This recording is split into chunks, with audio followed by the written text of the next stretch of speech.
Assalamu alaikum. Today we will discuss our next topic of electrostatic, which is electric field lines. Electric field आप लोगों ने अपने पिछले topic में discuss किया कि इलेक्ट्रिक फील्ड क्या होती है। हर चार्ज के अराउंड का एरिया या रीजन, हर चार्ज के अराउंड जहाँ पे अगर कोई दूसरा चार्ज आए तो वो उसके ऊपर फोर्स ऑफ अट्रैक्शन या फोर्स ऑफ रिपल्शन लगाए, उस एरिया या रीजन को हम उसकी फील्ड कहते हैं। अब इसी इलेक्ट्रिक फील्ड को विजुलाइज़ करने का, इसको ड्रा करने का जो कंसेप्ट है वो माइकल फेराडे ने दिया। उसने कहा कि हम इसी इलेक्ट्रिक फील्ड को लाइंस के ज़रिए से रिप्रेजेंट कर सकते हैं, ड्रा कर सकते हैं। उन लाइंस को इलेक्ट्रिक फील्ड लाइंस कहा जाता है। ये इलेक्ट्रिक फील्ड लाइंस हमें एक तो ये बताती हैं कि इलेक्ट्रिक फील्ड की क्या डायरेक्शन है, और दूसरा हर पॉइंट पे इलेक्ट्रिक फील्ड की वेरियस प्लेसेस पे कितनी स्ट्रेंथ है। तो इन इलेक्ट्रिक फील्ड लाइंस का जो बेसिक पर्पस है वो ये है कि एक तो इलेक्ट्रिक फील्ड को विजुअली ड्रा करना, उसकी स्ट्रेंथ बताना और उसकी डायरेक्शन बताना। Michael Faraday proposed an idea of visual presentation of electric field in terms of electric field lines. Electric field lines provide information about strength and direction of electric field at various places. Lines of forces.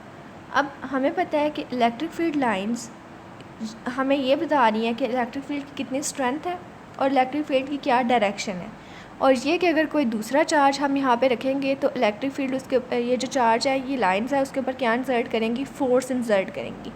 तो जब ये lines उसके ऊपर force insert करेंगी तो इन lines को हम क्या कहते हैं, lines of forces. As electric field line provide information about the electric force exerted on the charge, These lines are commonly called as lines of forces. तो इन्हीं इलेक्ट्रिक फील्ड लाइंस को हम लाइंस ऑफ फोर्सेस कहते हैं, क्योंकि अगर कोई दूसरा चार्ज यहाँ पे आए तो ये लाइंस उसके ऊपर फोर्स लगाएंगी, तो इसलिए इन लाइंस को हम क्या कहते हैं, lines of forces. Visual presentation. अब इलेक्ट्रिक फील्ड लाइन को विजुलाइज करने के लिए हमने क्या किया है कि हम अपने सेंटर में देखें, हमने एक प्लेस कर दिया चार्ज Q जिसके ऊपर पॉजिटिव चार्ज है, उससे इक्वल डिस्टेंस पे हमने टेस्ट चार्जेस रखे हैं Q0। अब ये सारे टेस्ट चार्जेस के ऊपर भी कौन सा चार्ज है, पॉजिटिव। तो ये पॉजिटिव चार्ज इन पॉजिटिव चार्जेस को क्या करेगा, रिपेल करते हुए जो हमारे पास फील्ड लाइंस ड्रा हो रही हैं वो आउटवर्ड डायरेक्शन में हो रही है। यहाँ से हमें ये भी पता चलेगा कि पॉजिटिव चार्ज की जो डायरेक्शन है या पॉजिटिव चार्ज के लिए जो इलेक्ट्रिक फील्ड लाइंस की डायरेक्शन है वो आउटवर्ड है। तो अगर पॉजिटिव के लिए आउटवर्ड हो और अगर हम यहाँ पे नेगेटिव चार्जेस रखें तो ऑब्वियसली बात है उनकी डायरेक्शन क्या होगी, इनवर्ड। तो जब भी positive charge electric field lines दिखेंगी वो आउटवर्ड डायरेक्शन में होगी, नेगेटिव के लिए वो क्या डायरेक्शन होगी, inward. We place positive test charge Q0 at different places but at equal distance from positive charge Q. Each test charge will experience a repulsive force indicated by arrow as shown in figure. हमने centre में एक रख लिया हुआ है positive charge, उससे equal distance पे हमने सर्कल में रखनी हुई है पॉजिटिव टेस्ट चार्जेस। अब ये पॉजिटिव चार्ज इन पॉजिटिव चार्जेस को रिपेल कर रहा है और रिपल्शन के रिजल्ट में जो इलेक्ट्रिक फील्ड लाइन्स हैं उनकी डायरेक्शन क्या है, आउटवर्ड। अब सपोज़ करें कि हम इन पॉजिटिव चार्जेस को रिमूव करके इनकी जगह पे अगर नेगेटिव चार्जेस रख लें तो ये सेंटर वाला पॉजिटिव चार्ज इन नेगेटिव चार्जेस को क्या करेगा, अट्रैक्ट। इस केस में जो इलेक्ट्रिक फील्ड लाइंस के एरोस होंगे उनकी क्या डायरेक्शन होगी, इनवर्ड। अब यही बात है कि पॉजिटिव चार्ज के लिए डायरेक्शन आउटवर्ड और नेगेटिव चार्ज के लिए direction inward. The electric field created by positive test charge Q experience repulsive force is directed radially outward. In case of negative charge, electric field radially directed inward. Positive charge के लिए outward direction और negative charge के लिए inward direction. अब ये जो हमारे पास figure है, ये पॉजिटिव चार्ज और नेगेटिव चार्ज की, ये दोनों हमारे पास 2 डायमेंशनल फिगर्स हैं जिसमें हमने सर्टेन लाइंस ड्रा की हैं। लेकिन अगर हम इन्हें 3 डायमेंशनल में ड्रा करें तो हम infinite number of lines draw कर सकते हैं। Figure represent 2 dimensional picture of field lines, however electric field lines emerge from charge in 3 dimension and infinite number of field lines can be drawn. अगर हम इसे 3D में draw करें तो infinite number of lines हम draw कर सकते हैं, लेकिन यहाँ पे हमने इसको 2 डायमेंशन में ड्रा किया, इसलिए हमने ये certain number of lines draw की हैं। अब इलेक्ट्रिक फील्ड हमें क्या बताती है, स्ट्रेंथ एंड डायरेक्शन। तो स्ट्रेंथ ऑफ फील्ड लाइंस क्या है कि जो इलेक्ट्रिक फील्ड लाइंस का मैप है वो हमें इन्फॉर्मेशन बताता है about the strength of electric field lines. Strength इस तरह से कि स्टार्ट में अगर आप देखेंगे तो इलेक्ट्रिक फील्ड लाइंस एक दूसरे के क्लोज हैं, और जैसे आप दूर जाते जाएँ तो इलेक्ट्रिक फील्ड लाइंस का जो डिस्टेंस आपस में गैप वो इंक्रीज़ होता जाता है। यहाँ से हमें पता चलेगा कि शुरू में जब लाइन एक दूसरे के क्लोज़र हैं where field is strong, while the continuously spread away indicating a continuous decrease in the field strength। और जैसे जैसे वो दूर होती जाएंगी एक दूसरे से वैसे वैसे फील्ड की स्ट्रेंथ कम होती जाएगी। Magnitude of electric field lines. अब इलेक्ट्रिक फील्ड लाइंस का मैग्नीट्यूड क्या है कि किसी भी एरिया में से जितनी number of electric field lines perpendicularly गुजरती हैं वो उस इलेक्ट्रिक फील्ड लाइंस का क्या आ जाएगा, मैग्नीट्यूड। फॉर एग्जांपल हम एक एरिया सेलेक्ट कर रहे हैं, उसमें से 6 number of electric field lines गुजर रही हैं परपेंडिकुलरली, तो उसमें इलेक्ट्रिक फील्ड लाइंस का जो मैग्नीट्यूड है वो क्या आ जाएगा, 6। Number of lines per unit area passing perpendicular through an area is proportional to the magnitude of electric field.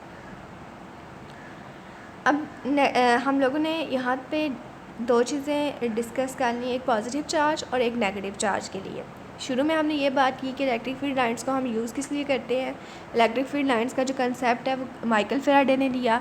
इसका जो बेसिक पर्पस है वो स्ट्रेंथ और डायरेक्शन को शो करना था। फिर हमने देखा कि पॉजिटिव चार्ज के लिए जो डायरेक्शन है वो आउटवर्ड है, नेगेटिव चार्ज के लिए डायरेक्शन जो है इनवर्ड है।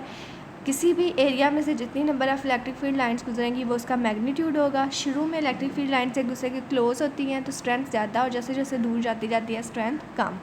तो हम स्ट्रेंथ, डायरेक्शन और मैग्नीट्यूड के बाद अब देखते हैं केसेस डिस्कस करते हैं कि जब 2 आइडेंटिकल चार्ज यानी 2 पॉजिटिव चार्ज या 2 नेगेटिव चार्ज हों तो उस केस में जो इलेक्ट्रिक फील्ड लाइंस हैं वो एक कर्व शेप इख्तियार करती हैं एक दूसरे को रिपेल करते हुए। अब इस बिहेवियर को हम फिगर में भी एक्सप्लेन करेंगे। The electric field lines are curved in case of 2 identical separated charges. The line in the region between 2 like charges seems to be repel each other. This behaviour of 2 identical negative charges is also exactly same. बेशक हम 2 identical positive charge रखें या 2 negative charge रखें, उनके case में electric field line जो है इस तरह से कर्व शेप इख्तियार करेंगी, कर्व की शेप पे पास आउट होंगी। और इनके सेंटर में अगर देखें तो ये वो रीजन है जहाँ पे कोई इलेक्ट्रिक फील्ड लाइन नहीं है, ज़ीरो फील्ड लाइंस। इस रीजन को हम कहते हैं neutral zone. The middle region किसके दरमियान है, बिटवीन 2 आइडेंटिकल पॉइंट चार्जेस के दरमियान। Shows the presence of a zero field spot और न्यूट्रल जोन। उस रीजन को हम क्या कहते हैं, न्यूट्रल जोन। अब नेक्स्ट देखते हैं 2 अपोजिट चार्जेस, इनके एक पॉजिटिव चार्ज और एक नेगेटिव चार्ज। अब पीछे हमें पता है कि पॉजिटिव के लिए इलेक्ट्रिक फील्ड लाइंस की डायरेक्शन आउटवर्ड, नेगेटिव के लिए इनवर्ड। तो 2 अपोजिट चार्जेस के केस में इलेक्ट्रिक फील्ड लाइन पॉजिटिव से निकलेंगी और नेगेटिव के अंदर एंटर हो जाएंगी। इन case of 2 opposite identical charges the field line start from a positive charge and ends on a negative charge. इसके बाद हमने फील्ड की अगर हम देखें किसी भी लाइन के ऊपर हमने जैसे ये पॉइंट शो किए हुए हैं 1, 2 एंड 3। 1 के ऊपर इलेक्ट्रिक फील्ड लाइन E1, 2 के ऊपर E2 और 3 के ऊपर E3। The electric field at point such as 1, 2, 3 is the resultant field created by 2 charges at these points. ये दोनों चार्जेस की वजह से इन पॉइंट्स पर जितनी फील्ड क्रिएट हुई है वो हम लोगों ने 1, 2 और 3 पे शो की है। वो हमारे पास E1, E2 और E3 है। अगर हम यहाँ पे किसी भी पॉइंट पे इलेक्ट्रिक फील्ड की डायरेक्शन फाइंड करना चाहते हैं तो हम उस पॉइंट पे टेंजेंट ड्रा करेंगे।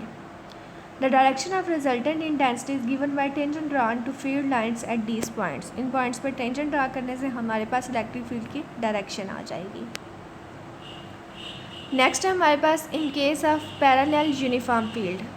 अब पैरेलल यूनिफॉर्म फील्ड के अंदर हमारे पास 2 पैरेलल चार्जेस हैं, पॉजिटिव और नेगेटिव। जैसे हम लोग कैपेसिटर के अंदर कंसिडर करते हैं, capacitor is a device which is use to store charge.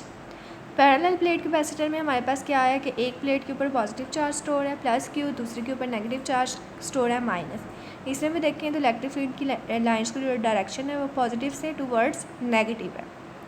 अब साइड में थोड़ी सी कर्व शेप है लेकिन दरमियान में देखें तो सारी की सारी इलेक्ट्रिक फील्ड लाइंस बिल्कुल सेम डायरेक्शन में और एक दूसरे के पैरेलल है।